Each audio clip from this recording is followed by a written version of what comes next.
Salut à tous, bienvenue pour un nouvel épisode de la Minute de Vérité qui retrace minutieusement, comme à chaque fois, les conditions d'un accident majeur. Nous sommes le 13 janvier 1982 quand le vol 90 d'Air Florida décolle de Washington malgré une tempête hivernale. Très vite, l'appareil va heurter un pont de banlieue et s'écrase dans le Potomac glacé. 6 survivants vont se retrouver pris au piège de l'eau gelée de la rivière. Un véritable scénario de film catastrophe. Voici leur histoire, la Minute de Vérité, tout de suite sur Direct 8. Tandis qu'une tempête de neige fait rage sur Washington, un avion s'envole pour la Floride. Soudain, le Boeing 737 se met à trembler. 24 secondes plus tard, il percute un pont routier et s'abîme dans un fleuve glacé. Les secours s'organisent pour aider les survivants, mais 78 personnes trouvent la mort. Comment ce vol est-il devenu un des pires drames aériens de l'histoire américaine? C'est à cette question qu'une équipe d'experts doit répondre. Grâce aux technologies de simulation numérique, nous allons vous montrer ce qui a provoqué cet accident. Les catastrophes sont rarement le fruit du hasard. Elles résultent souvent d'un enchaînement d'événements malheureux. Aujourd'hui, dans la Minute de Vérité, crash dans le Potomac.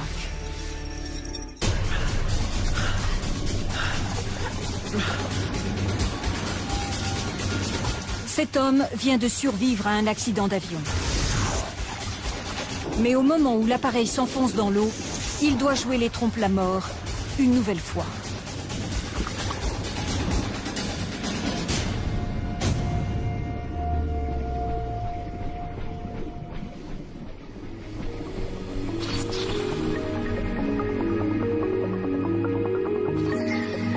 États-Unis.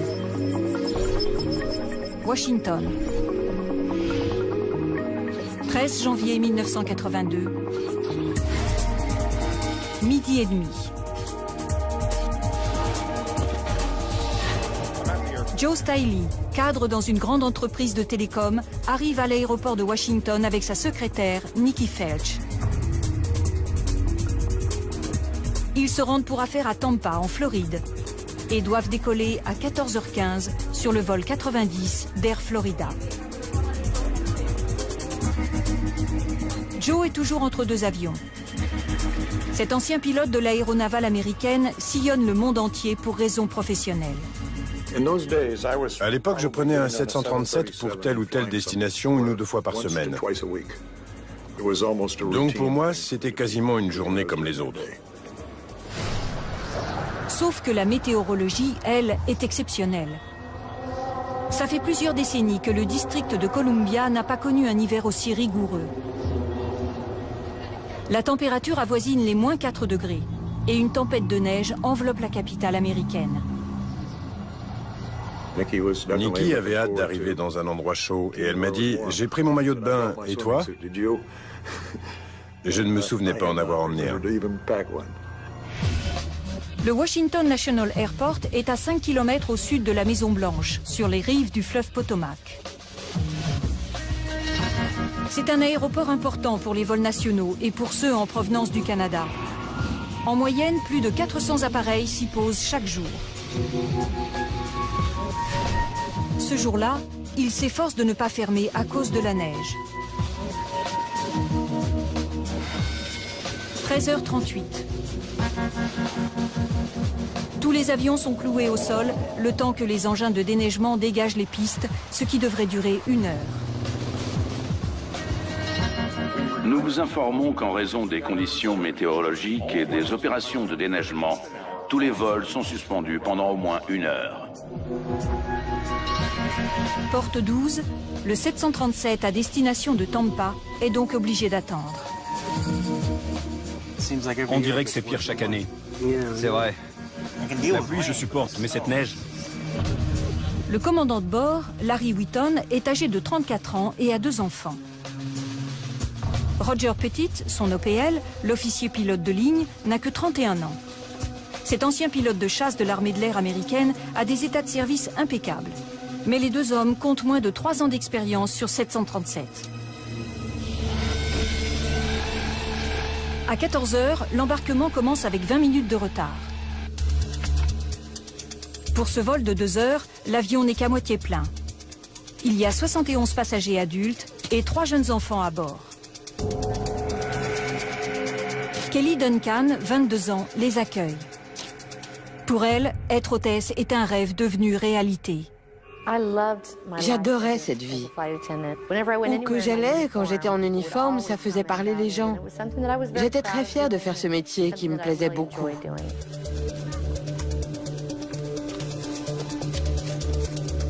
À côté de Nikki et Joe s'installe Priscilla Tirado, son petit garçon de 2 mois Jason et son mari José.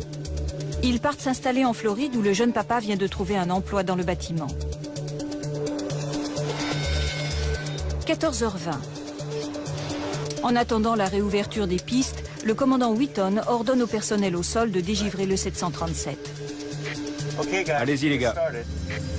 Cette procédure de routine consiste à enlever la glace et la neige qui s'accumulent sur un avion avant le décollage.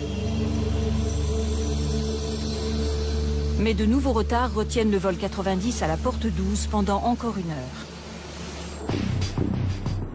D'abord, le déneigement des pistes s'avère plus long que prévu. Et ensuite, il faut laisser passer les avions qui attendent depuis plus longtemps. Par conséquent, à bord, il n'y a rien d'autre à faire que patienter. À l'extérieur, la tempête continue de faire rage. La neige s'accumulait sur l'avion et tout autour. Il en est tombé pendant tout le temps où on est resté là.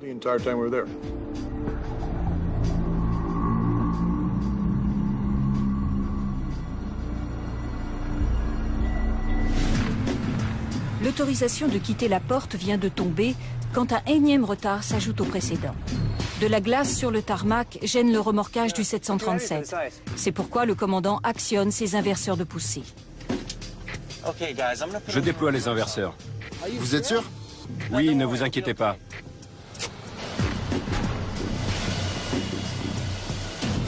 À 15h35, lorsque le vol 90 s'engage sur le taxiway avec 1h20 de retard, l'hôtesse de l'air Kelly Duncan est soulagée. Quand on s'est mis à rouler, j'ai trouvé ça merveilleux. On était enfin en route. Wheaton et Pettit passent en revue la checklist d'après-démarrage. Anti-givrage, coupé. APU, branché. Le vol 90 prend ensuite place dans la file d'avions qui attendent de décoller. 2 sorties de secours au milieu de la cabine et 2 autres à l'avant. Ça craint. C'est la pire neige que j'ai vue. Les ceintures s'ouvrent ainsi. Les pilotes remarquent qu'il y a de la neige sur les ailes, ce qui inquiète Roger Pettit. On a dégivré il y a longtemps. À 15h59, le vol 90 est finalement autorisé à décoller. PNC, asseyez-vous. Au fond de la cabine, Kelly Duncan s'attache. Joe Stiley, Nikki Felch et Priscilla Tirado sont assis non loin. 15h59 45 secondes. Gaz. D'accord. Le 737 s'élance enfin sur la piste. Quelques secondes après, l'indicateur de poussée dépasse le niveau normal pour un décollage. Regarde, l'affichage est bizarre. Roger Pettit réduit les gaz. On est à 80. Mais il faut plus de temps pour atteindre la vitesse de décollage de 144 nœuds, environ 270 km/h. Et les indications des instruments sont bizarres. 120. Joe Stiley est inquiet. On était loin de la vitesse que je sentais chaque semaine à bord d'un 737. J'avais l'impression d'être sur une petite route de campagne, pleine de nids de poules. Mais le vol 90 atteint finalement sa vitesse de décollage. V2. Soudain, le nez se redresse fortement et l'avion se met à vibrer. Dans le poste de pilotage, une alarme apprend aux 2 hommes que l'avion est sur le point de décrocher et qu'ils n'ont que quelques secondes pour réagir. Sinon, l'avion de 46 tonnes et les 79 personnes à son bord tomberont comme une pierre.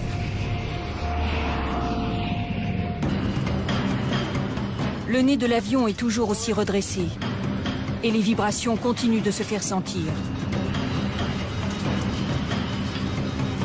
Malgré tout, Kelly Duncan n'est pas inquiète. Je pensais que c'était des turbulences et je ne m'inquiétais pas. Mais les pilotes, eux, savent que le problème est grave. Le nez est tellement relevé qu'il crée une traînée suffisante pour ralentir fortement l'appareil.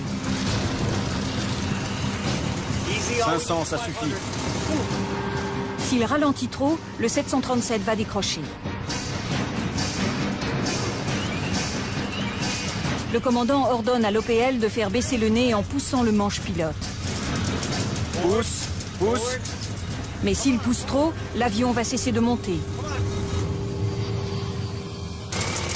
Il monte à peine. Quand les vibrations s'accentuent, Joe Stiley commence à redouter le pire. Je me souviens m'être demandé comment j'allais sortir de cet avion.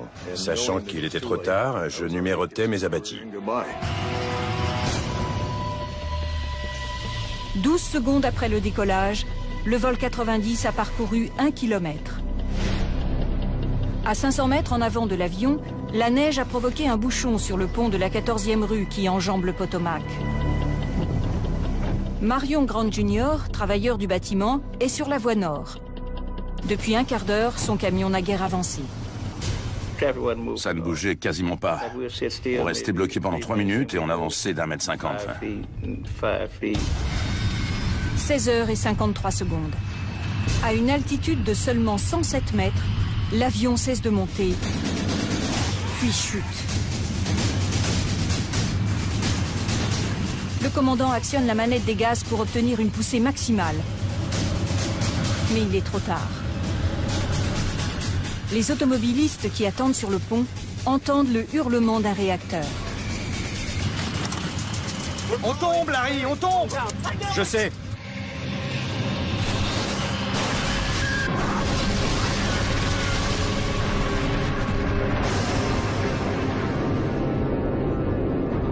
Joe Stiley perd connaissance au moment où le fuselage se brise en 4.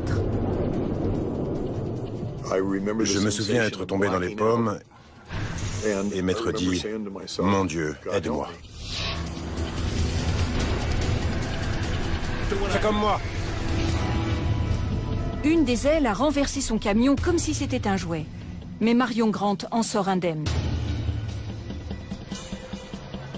Ailleurs, en revanche, c'est le carnage. J'ai vu un homme mort écrasé et un autre qui avait apparemment été décapité.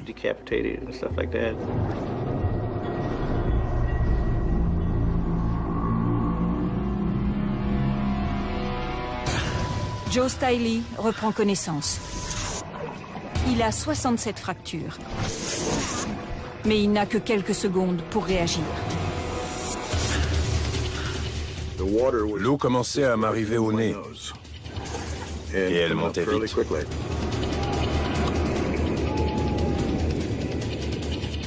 Il m'a fallu du temps pour dégager mes jambes. Mon siège s'était enfoncé. Après, j'ai essayé d'aider Nikki à se libérer.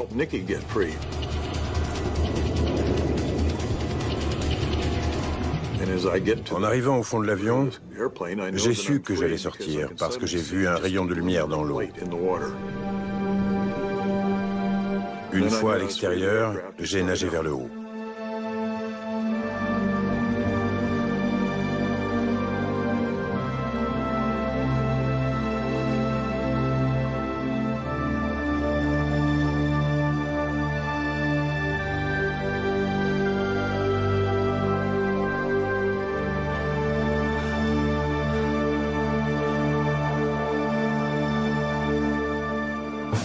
Abasourdi, quelques badauds se rassemblent sur le pont.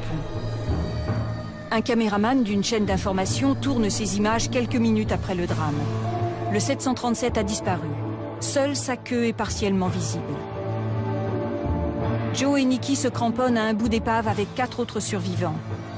Parmi eux, Priscilla Tirado. Et une Kelly Duncan déboussolée. Je n'ai aucun souvenir de l'impact. À un moment, j'étais assise sur un strapontin tout chaud et juste après, j'étais dans une eau glacée. Dans cette eau, dont la température n'est effectivement que d'1 degré, le corps ne peut survivre qu'une trentaine de minutes. Un tel froid, c'est douloureux, on dirait des coups de couteau. Les secours arrivent en quelques minutes, mais en voyant que les canaux pneumatiques n'arrivent pas à fendre la glace, Kelly perd espoir. Je n'y croyais vraiment plus. Je me suis dit que c'était de cette façon que j'allais mourir.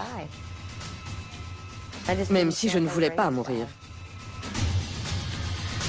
Les survivants qui ont réchappé à un terrible accident d'avion risquent de mourir gelés si les secours n'interviennent pas dans les minutes qui suivent.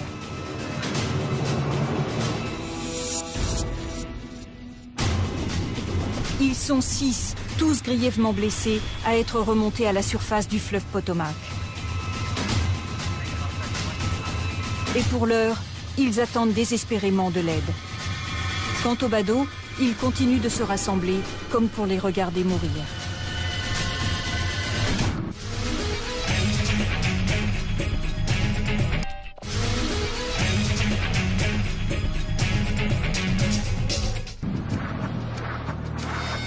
« 16h06, à l'unité héliportée de la police des parcs d'Anacostia, à 2500 mètres du lieu du drame.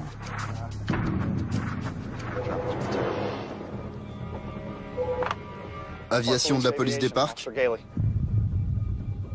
C'est la tour. Un avion aurait disparu au niveau du pont de la 14e rue. Don Usher, qui a servi comme pilote au Vietnam, est envoyé sur zone avec un collègue secouriste, Gene Windsor. Ils savent que la visibilité est déplorable et qu'Eagle One, leur hélicoptère, n'est pas conçu pour les opérations de sauvetage. Mais ils sont déterminés à aider les survivants.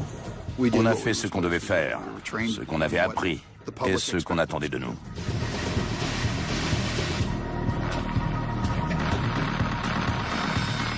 À 16h passées de 10 minutes, Lenny Skutnik, âgé de 28 ans, arrive sur les lieux.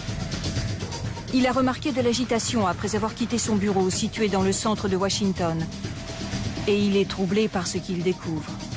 En arrivant sur la berge, j'ai eu une sensation bizarre. Il régnait le calme typique d'un jour de neige, mais depuis le fleuve, des gens appelaient au secours. Ça m'a fait dresser les poils sur la nuque.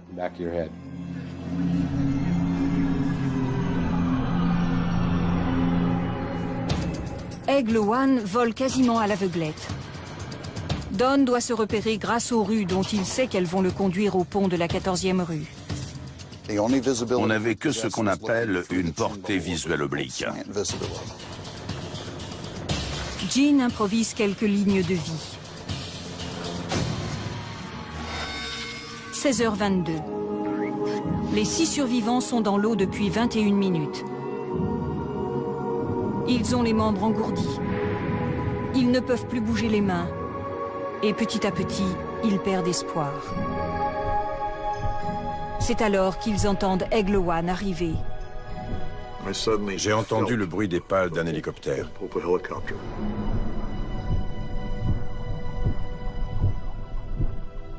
Puis, l'appareil est apparu. Le soulagement que j'ai ressenti, c'est inimaginable.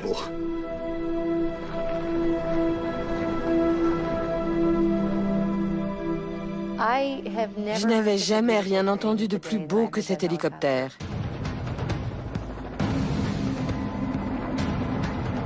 Don repère les survivants qui se cramponnent au tronçon de queue. Chaque seconde comptait. Il fallait les sortir du fleuve. C'était une question de vie ou de mort. Le premier survivant récupéré est Burt Hamilton, 41 ans. Ensuite, Gene lance une de ses lignes de vie à Kelly Duncan. J'ai regardé vers le ciel et j'ai vu une corde qui pendait. Je l'ai passée autour de moi et on m'a remonté.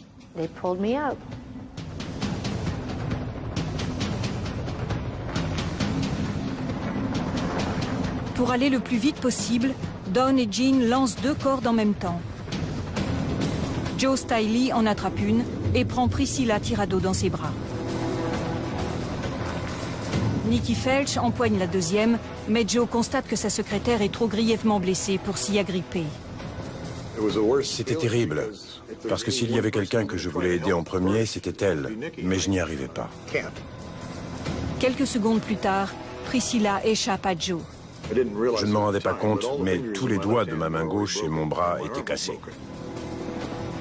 Aigle One remorque Joe jusque sur la berge, sachant que Nikki restera en surface grâce à son gilet de sauvetage. La priorité numéro 1, c'est Priscilla. Au bout d'une trentaine de minutes dans l'eau glacée, elle n'a que peu de chances de survivre. Horrifiée, Lenny Skutnik assiste à la scène. Elle était assez proche pour qu'on lise l'expression sur son visage. Elle avait le regard flou et elle semblait en état de choc. Plusieurs fois, elle glisse, n'arrivant pas à saisir la corde. Blessée, exténuée et aveuglée par le carburant échappé des réservoirs de l'avion, elle commence à se noyer. Pour Lenny Skutnik, c'en est trop. Je ne pouvais plus le supporter. J'étais persuadé qu'elle allait mourir si je ne l'aidais pas.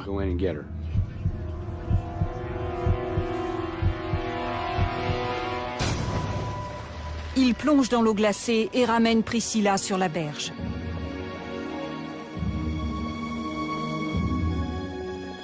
Je pense que c'est l'instinct.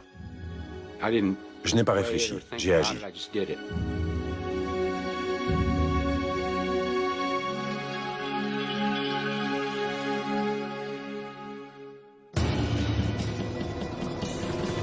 L'hélicoptère s'occupe à nouveau de Nikki, qui est trop faible pour saisir la corde.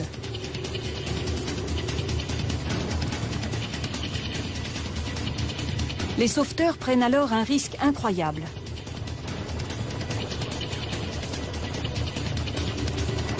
Jean descend sur le patin, attrape la jeune femme et la hisse à l'intérieur de l'hélicoptère.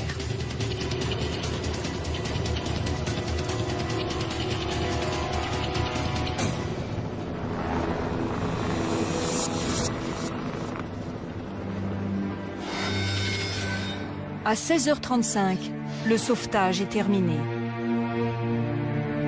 Le 6e survivant, dont on voit ici la main, a disparu.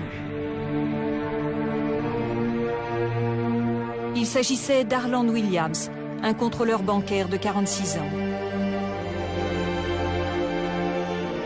74 passagers et membres d'équipage ont péri, dont le bébé et le mari de Priscilla Tirado. 4 personnes ayant été tuées sur le pont, le bilan définitif est de 78 morts. Au final, ils ne sont que 5 à avoir survécu. De justesse. J'avais une fracture du crâne, le nez, les joues et la mâchoire cassés. Les doigts de ma main gauche étaient tous cassés. Ma jambe droite était fracturée, la gauche aussi. Et mes 2 pieds. Sinon, ça allait. Ah, et j'étais en hypothermie. La nouvelle du drame fait le tour du monde.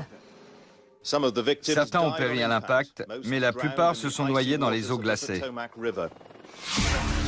Une question est sur toutes les lèvres. Comment ce vol de routine a-t-il pu donner lieu à une des pires catastrophes aériennes de l'histoire américaine? En analysant en détail l'enquête qui a été faite, nous allons vous révéler ce qui est arrivé au vol 90 d'Air Florida.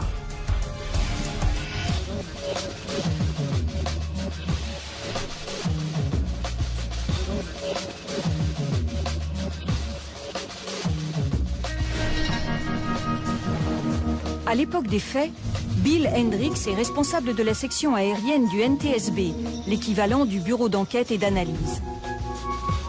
Ancien pilote de l'aéronavale américaine, il exerce alors le métier d'enquêteur depuis plus de 20 ans. Le 13 janvier 1982, à un peu plus de 16 heures, il apprend la nouvelle. Allô, Bill Hendricks? C'est un des appels téléphoniques les plus importants de sa carrière. Je savais qu'il y aurait beaucoup de pression sur les enquêteurs. L'accident avait eu lieu à Washington, donc le Congrès allait s'y intéresser, les médias aussi. Après tout, tout ça se passait dans la capitale américaine. Bill Hendricks file voir son adjoint Rudy Kapustin qui va superviser l'enquête au quotidien. Aussitôt, ils appellent la GO-Team, l'équipe d'intervention d'urgence composée d'experts du NTSB mobilisés 24 heures sur 24 pour intervenir en cas d'accident. Les enquêteurs arrivent en fin d'après-midi sur le pont où les carcasses des voitures leur permettent de déduire que l'avion est descendu en suivant un angle excessif. L'avion s'était abattu sur 4 ou 5 véhicules et il les avait écrasés comme des crêpes avant de plonger dans l'eau. C'est la seule certitude. Toute la question est de savoir comment on en est arrivé là. Les hypothèses sont nombreuses, allant de la panne mécanique à l'erreur humaine en passant par le sabotage. Mais la tempête de neige fait évidemment figure de suspect numéro 1. D'instinct, on s'est dit que la météo avait dû jouer un rôle. Malgré tout, Bill Hendricks sait que ça ne peut pas être le seul facteur. En effet, des dizaines d'avions ayant décollé sans incident du même aéroport le même jour, il est forcément arrivé quelque chose de particulier au vol 90. Mais élucider ce mystère s'annonce difficile.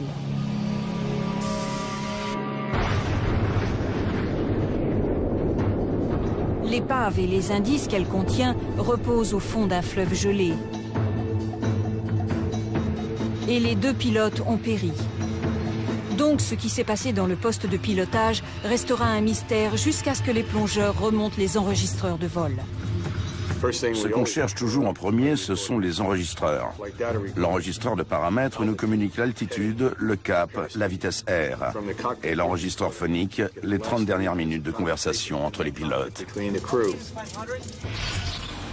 Tôt le lendemain du drame, les bateaux des gardes-côtes fendent la glace et parviennent jusqu'à l'épave. Avec l'aide de l'armée et de la marine, ces derniers organisent une opération de récupération de grande envergure qui fait appel à 82 plongeurs. Bill Hendricks et son équipe installent leur quartier général dans une salle de conférence d'un hôtel voisin. Pendant que les plongeurs s'efforcent de remonter des corps, les enquêteurs commencent par interroger plus de 200 témoins. Ils ignorent encore qu'ils vont découvrir des problèmes susceptibles de concerner chaque avion décollant dans des conditions particulièrement rigoureuses. Ils supposent que le drame est lié à la météorologie qui régnait ce jour-là, mais ils ont besoin de preuves. Un enquêteur apprend à ne pas jouer aux devinettes. Les intuitions, c'est bien, mais il faut les corroborer avec des faits. Les enquêteurs du NTSB interrogent d'abord le personnel qui a assuré le dégivrage de l'avion. Toute erreur d'intervention risque d'avoir laissé de la neige et de la glace sur l'appareil, ce qui a pu avoir des conséquences funestes. La portance dont un avion a besoin pour voler est générée par l'écoulement régulier de l'air sur ses ailes. Une couche de glace ou de neige glacée perturbe cet écoulement, ce qui réduit la portance en augmentant fortement la traînée. C'est un problème que les experts ont baptisé « contamination ». Mais le personnel au sol est formel. Le vol 90 avait été entièrement dégivré avant d'emprunter le taxiway. Cependant, en creusant la question, les enquêteurs découvrent un détail intéressant. L'agent qui a assuré le dégivrage du côté droit de l'avion a cru par erreur que la température était de moins 2 degrés, alors qu'elle était de moins 4. En conséquence, il a utilisé moins de fluide de dégivrage que la procédure ne l'exigeait.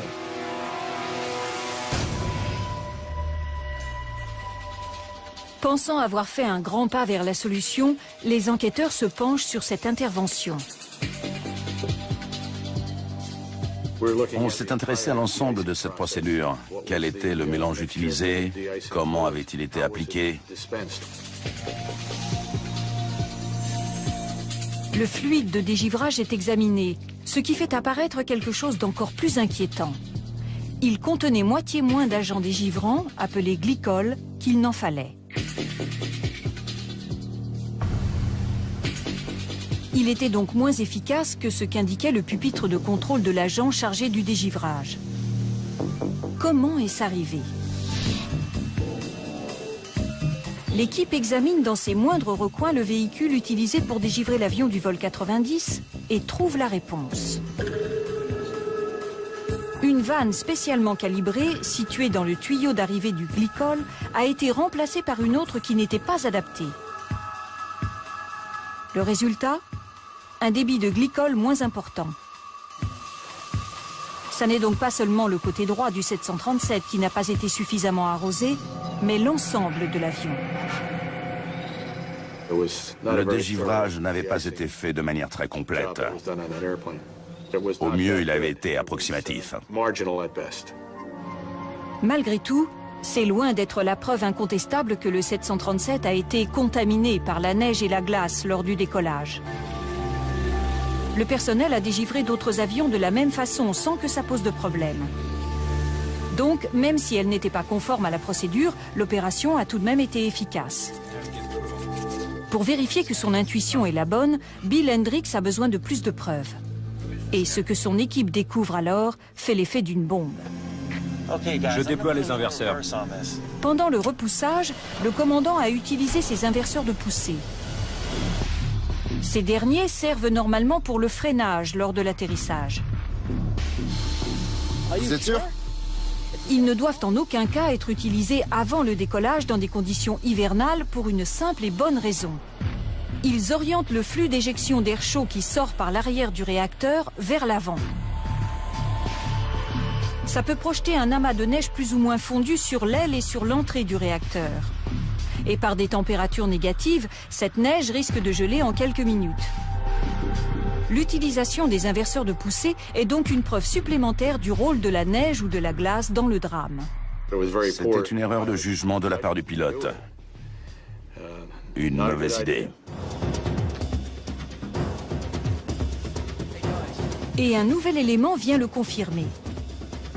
Un membre de l'équipe de Bill Hendricks a trouvé une photo extraordinaire. C'est un cliché du vol 90 pris par le passager d'un autre avion sur le coup de 15h20, c'est-à-dire une dizaine de minutes après le dégivrage.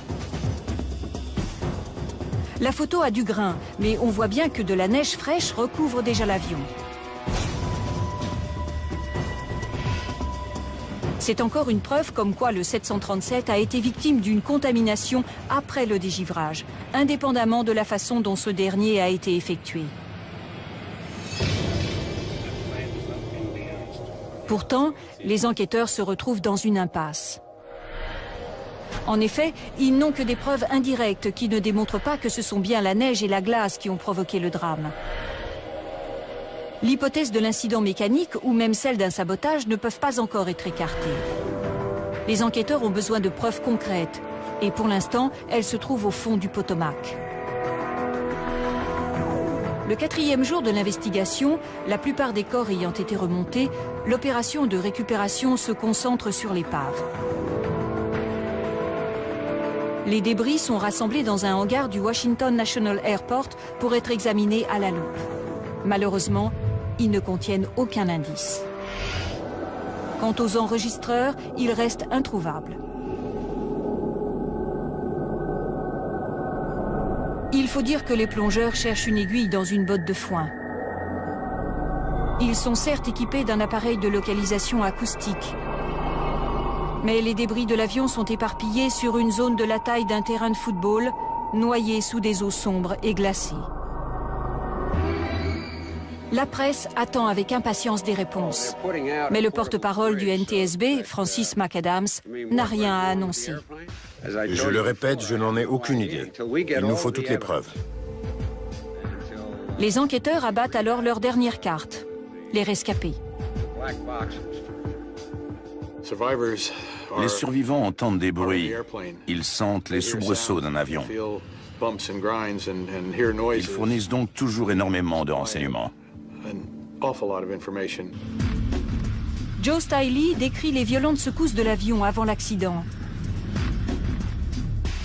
Ces déclarations confirment les soupçons des enquêteurs. Ces tremblements peuvent très bien avoir été causés par l'accumulation de glace et de neige qui a perturbé l'écoulement d'air sur les ailes. Mais ensuite, Joe explique que le 737 a tardé à prendre son élan sur la piste. Pourquoi ? Aucun autre avion n'a eu ce problème malgré les conditions météorologiques. Bill Hendricks et ses collègues sont perplexes.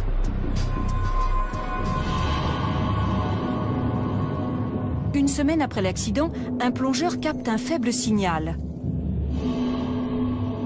Il en cherche l'origine jusqu'à ce qu'il distingue un amas de débris tordus.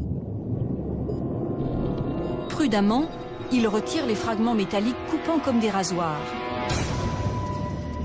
Et il décroche le gros lot. Dans le faisceau de sa torche, il repère le premier, puis le deuxième enregistreur. C'est la découverte que tout le monde espérait.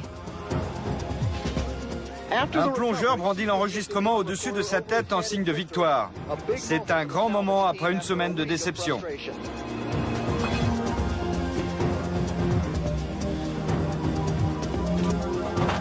On a l'enregistreur phonique.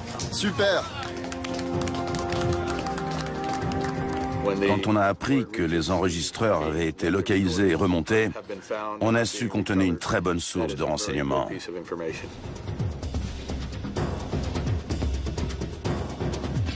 Les enquêteurs envoient aussitôt les boîtes noires au laboratoire. Après plusieurs jours passés à formuler des hypothèses, ils vont découvrir ce qui s'est passé au cours des secondes qui ont précédé le drame. L'excitation est à son comble, même s'ils savent qu'ils sont sur le point d'entendre la voix d'hommes passés de vie à trépas. À chaque fois que j'écoutais un enregistrement, j'étais ému en raison de la tragédie qui avait eu lieu.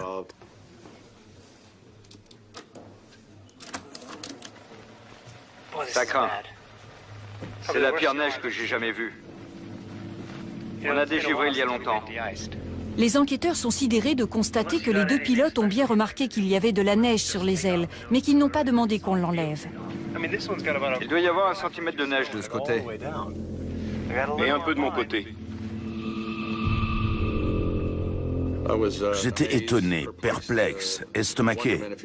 En vertu de la réglementation américaine, on n'a pas le droit de décoller s'il y a de la neige, de la glace ou du gel sur les ailes. Est-ce la raison pour laquelle le nez du vol 90 s'est dressé vers le ciel quelques secondes après le décollage?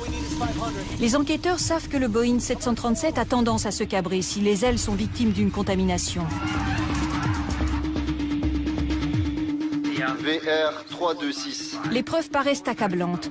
Pourtant, quelque chose ne colle pas. Les enquêteurs sont surpris par la remarque de l'OPL concernant ces instruments.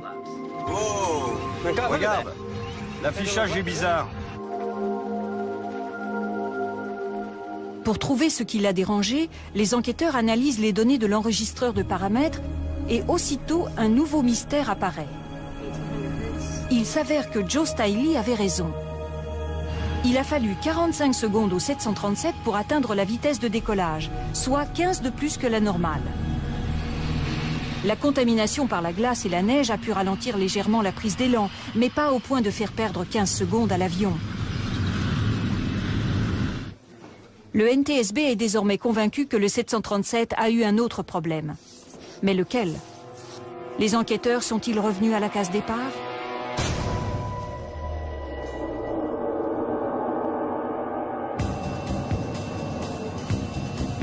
Une seule hypothèse leur semble pouvoir expliquer ce manque de vitesse, celle d'une poussée insuffisante.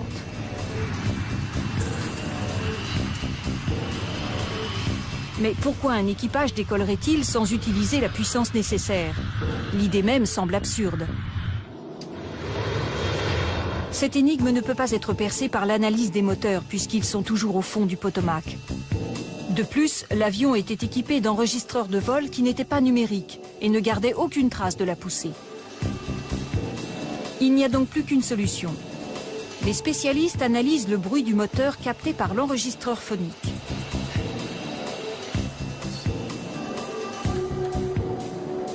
À l'aide d'une technique appelée analyse de fréquence, ils traduisent ces sons en indications de poussée. Ça fait 1,7. Trop faible. Et les résultats sont stupéfiants. La poussée de chacun des réacteurs, appelé rapport de pression moteur, était de 1,7, alors que pour un 737, elle doit être de 2,04.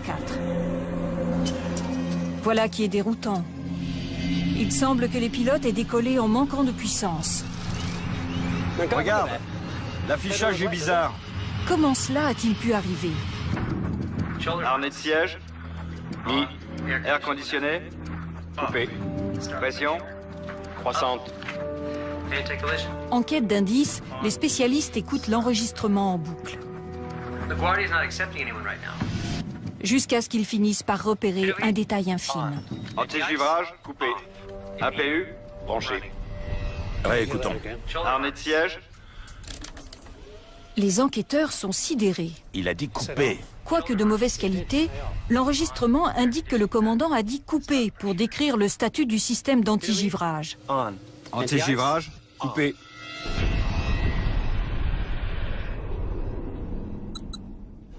Bill Hendricks pressent que ce petit mot pourrait bien être la clé du mystère.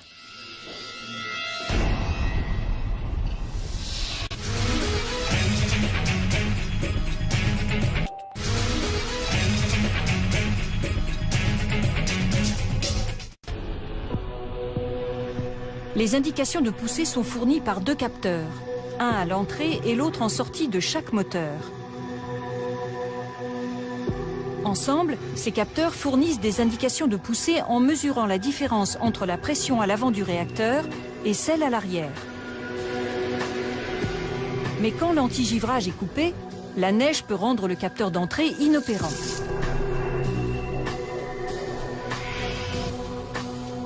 Sur d'autres 737, il est déjà arrivé que les indications de poussée soient erronées, c'est-à-dire plus élevées que la poussée effective. Si le vol 90 a eu le même problème, l'équipage a peut-être décollé à son insu en manquant de poussée. Il pourrait s'agir de la dernière pièce du puzzle, mais encore faut-il apporter une preuve. Bill Hendricks demande à Boeing d'effectuer des essais pour évaluer les effets d'une accumulation de glace et de neige sur les capteurs. Les résultats sont éloquents. Le capteur affiche un rapport de pression moteur de 2,04, alors qu'il est en réalité de 1,7. Et 1,7, c'est justement le niveau de poussée indiqué par l'analyse de fréquence effectuée sur les réacteurs du vol 90.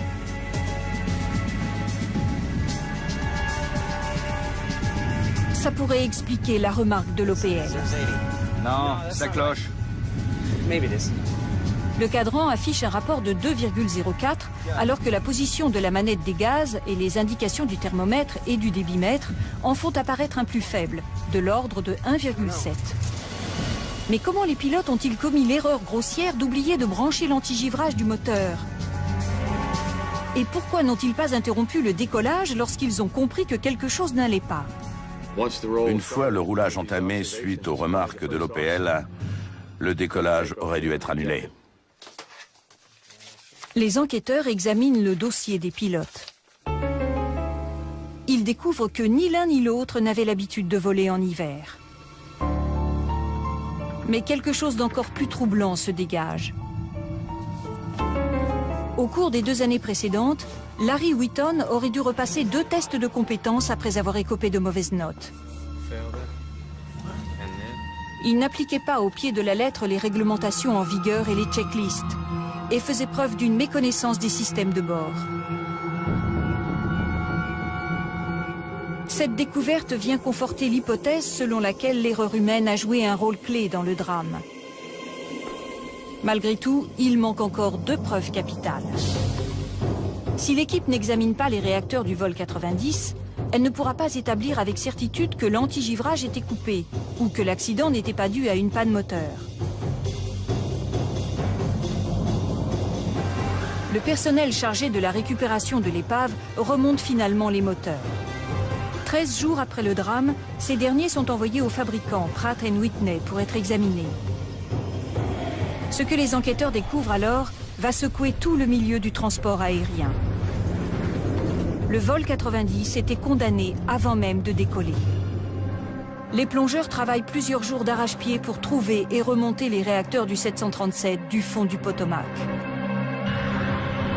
Mais les indices que contiennent ces derniers vont permettre de savoir si le drame est uniquement dû à une erreur humaine ou également à un autre problème.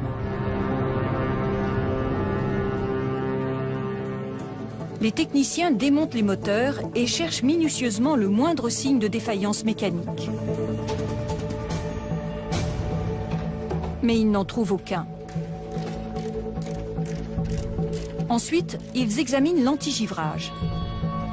Ils vérifient un à un les tuyaux qui acheminent l'air chaud dans des zones clés du moteur. Et leurs constatations sont irréfutables. Les clapets intérieurs sont fermés. C'est la preuve que l'antigivrage n'avait pas été branché.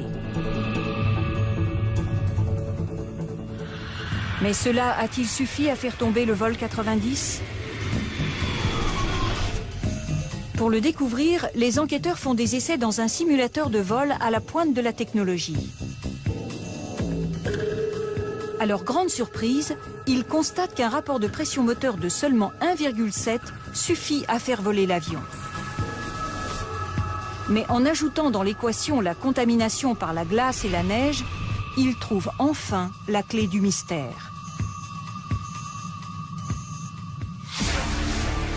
En retraçant le fil des événements qui ont conduit à ce jour fatidique et en analysant en détail l'enquête qui a été faite, nous allons pouvoir vous révéler pourquoi le vol 90 s'est écrasé. 13 janvier 1982. La conjonction de plusieurs facteurs fait que de la neige et de la glace s'accumulent sur l'avion du vol 90. Le 737 est pulvérisé avec moitié moins d'agents dégivrants qu'il n'en faudrait. Et suite à la multiplication des retards, la neige et la glace s'accumulent. Quant à l'utilisation des inverseurs, elle a certainement provoqué la projection de neige fondante sur les ailes et les capteurs. H-23 minutes. Larry Whitton et Roger Pettit laissent l'antigivrage des moteurs débranchés. En conséquence, les capteurs des deux réacteurs gèlent et transmettent des indications erronées aux instruments. H-14 minutes. Les pilotes remarquent une épaisse couche de neige sur les deux ailes. Il doit y avoir 1 centimètre de neige de ce côté. Mais ils ne procèdent pas à un deuxième dégivrage, contrairement à ce qu'exige la réglementation. À H-1 minute et 3 secondes, Roger Pettit s'inquiète de l'affichage inhabituel des cadrans. Regarde, l'affichage est bizarre. Mais le commandant n'annule pas le décollage. H-24 secondes. Le vol 90 décolle, ses cadrans indiquant un rapport de pression moteur de 2,04, mais les capteurs sont gelés et la poussée effective n'est que de 1,7. Au même moment, la glace et la neige accumulées sur les ailes perturbent fortement l'écoulement d'air, réduisant la portance. L'aérodynamique du 737 change alors du tout au tout et fait pointer le nez de l'avion vers le ciel. La traînée qui s'ensuit réduit la vitesse, qui à son tour réduit la portance. H-8 secondes. La réduction de portance atteint un niveau critique. À une altitude de seulement 107 mètres, l'avion de 46 tonnes décroche. On tombe, Larry, on tombe! Je sais. À 16h01, le vol 90 percute le pont de la 14e rue.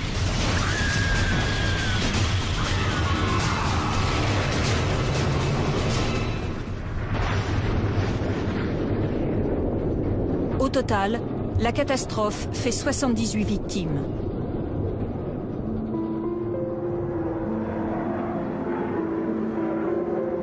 Après sa convalescence, Joe Stiley a quitté son emploi pour s'installer à son compte. En revenant sur les lieux du drame, il est bouleversé. Ce que j'apprécie le plus, ce sont toutes les années que j'ai vécues depuis. J'ai vu grandir mes gosses. J'ai tenu la main de mon père quand il nous a quittés. Je serais passé à côté de tout ça.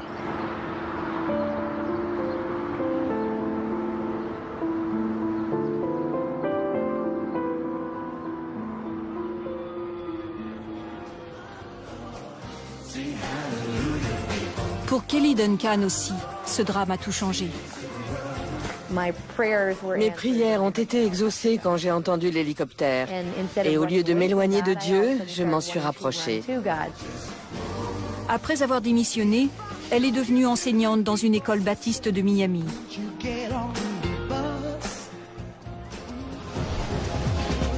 Suite à l'accident, plusieurs directives ont été émises par les autorités de l'aviation civile américaine pour améliorer les procédures de dégivrage.